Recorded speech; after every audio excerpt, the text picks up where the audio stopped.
గిరిజన ప్రాంతాల సంక్షేమం అభివృద్ధిపై సమీక్ష నిర్వహించిన సీఎం చంద్రబాబు నాయుడు వారి హక్కులకు భంగం కలిగించే నిర్ణయాలను తమ ప్రభుత్వం తీసుకోదని స్పష్టం.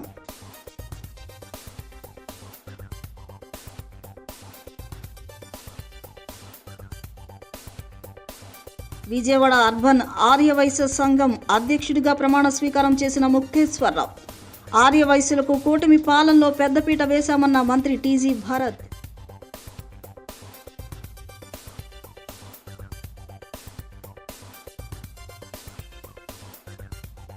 సెంట్రల్ నియోజకవర్గంలో 550 కోట్ల రూపాయల విలువైన అభివృద్ధి పనులు చేపట్టాం.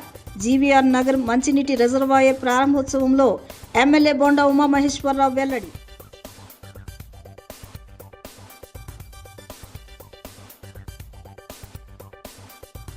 విద్యాశాఖ మంత్రి ధర్మేంద్ర ప్రధాన్ తక్షణమే రాజీనామా చేయాలి.